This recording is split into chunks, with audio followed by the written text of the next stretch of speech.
السلام عليكم ورحمة الله تعالى وبركاته. داوديال ميل walba joogtaan kusoo dhawaada kanaalkeena Hikaaji. maanta waxaan qaadanaa 10 English oo sheeko ah. sheekadan ciwaankeedu waxa la yiraahdaa The Starfish. The Starfish waxa laga wadaa waxa la yiraahdaa waa xayawaan biyaha kaliya ku nool una samaysan sida xidigta sida aad ka arkay sawirka hore.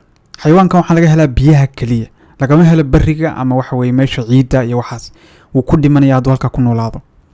Last summer, xagaagii dhaweyto, I took a trip to an island. waxaan safar gaaban u galay. Trip waxa la yiraahdaa safar gaaban to an island, jasiirad. I had a lot of fun. safarkaasi wuxuu ahaa mid aad u xaraabo badan. Fun waxa la yiraahdaa xaraabo ama waxa weeye shactiro ama waxa weeye wax mataqaanaa xiiso leh. I had a lot of fun. safarkaasi wuxuu ahaa mid aad u xiiso badan. I sat, waan fariistay and watched, waxaana daawaday the waves hirarka and listened, waxaana dhageystay to the ocean, badweynta. badka cod badweyntu yani markii ay hirarka cayaan cod ayay samaysaa. sidoo kale biyaha siman iyo oogada madow iyo yani fogaanta la arkay waxyaalahaas dhan waa arrin aad iyo aad u qurux badan in la daawado. marka qofkan wuxuu leeyahay I sat, waan fariistay and watched, waxaana daawaday the waves hirarka and listened, waxaana dhageystay oo dhagaha u dhigay to the ocean, badweynta. I learned, waxaan bartay to identify birds, inaan shimbiraha kala aqoonsado. Birds waa shimbiro, identifyna waa kala aqoonsasho. I discovered, waxaan soo ogaaday pretty things, ashyaa aad u cajiiba, ashyaa qurux badan, ashyaa wanaagsan. And enjoyed, waana ku raaxaystay the taste, dhadhanka of new foods, cuntooyin cusub. dhadhanka cuntooyin cusubna waan ku raaxaystay.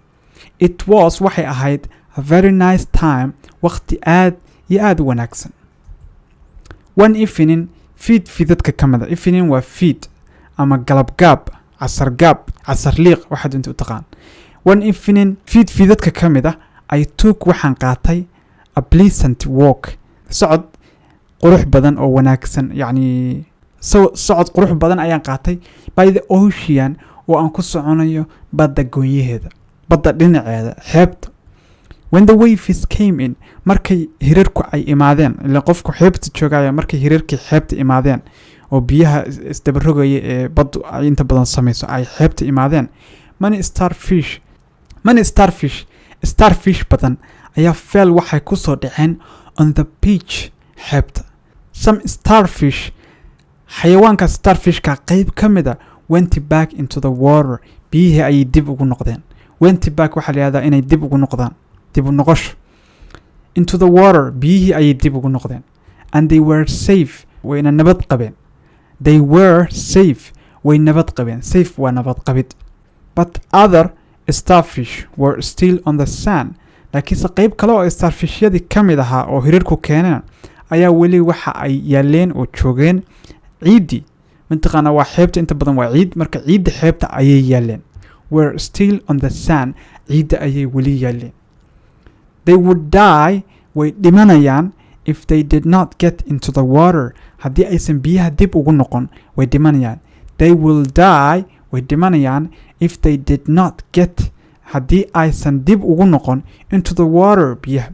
There were many starfish badan ayaa joogay on the beach, xeebta, that night, habeenkaas. It made me sad, way imurgisay, way imurjisay, yani way imurgelisay way. But I knew, waxaan ogaa laakiinse I could not fix the problem, inaanan dhibaatadan jirto oo starfishkan xeebta joogay inaanan xallin karin. I stepped very carefully, waxaan u tallaabsaday si taxadar leh. Stepped waxa laga wadaa inaad tallaabsasho, tallaabo qaadid. I stepped very carefully, si taxadar leh ama aad u taxadar leh ayaan u tallaabsaday. So I did not damage them, si aanan u dhaawicin ama dhaawac u gaarsiin. Damage waa waxyeelo ama waxyeelo u gaarsiin. Then kadib, I saw a little girl, waxaan arkay gabar yar. A little girl waxa laga wadaa gabar yar. Sona waxa weeye arkid. She was also sad about the starfish, iyaduna sidoo kale waxay ka murugsanayd oo yani ka walwalsanayd starfishkan xeebta yaala. She wanted, waxay rabtay to prevent, inay ka hortagto all of them يعني starfishka dhammaantoodoo dhan from dying inay dhintaan. She asked me waxay weydiisay if I could perhaps help her haddii aan caawin kari طبعا.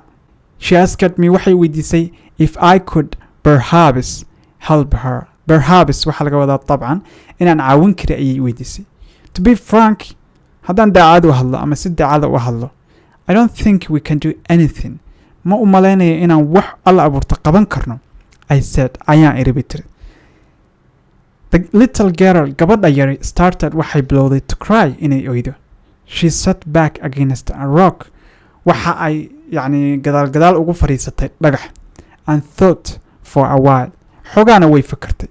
Finally ugu dambeyntii, the emotion, dareenkii ama murugadii haysay, was gone. way ka tagtay macnaha way ka dhamaatay the emotion dareenkii oo ahaa murugada was gone waa tagay ama wuu ka dhamaaday. She stopped waxa ay joojisay crying inay oydo and stood up wayna istaagtay.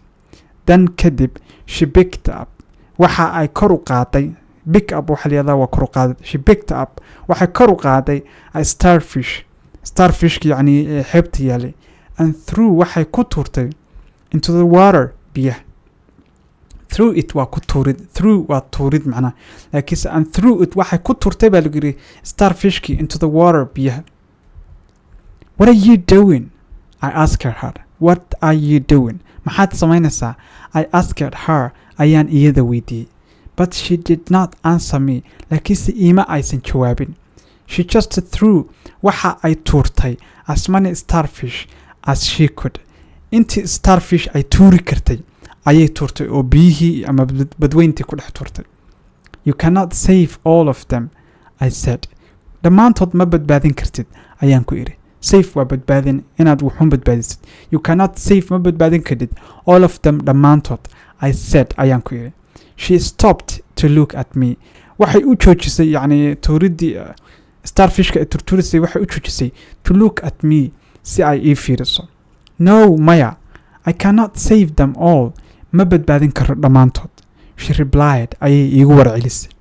Then she picked up waxa ay haddana kor u qaaday a very big starfish aad u weyn, very big waa aad u weyn, and said waxayna tiri, but I can save this one.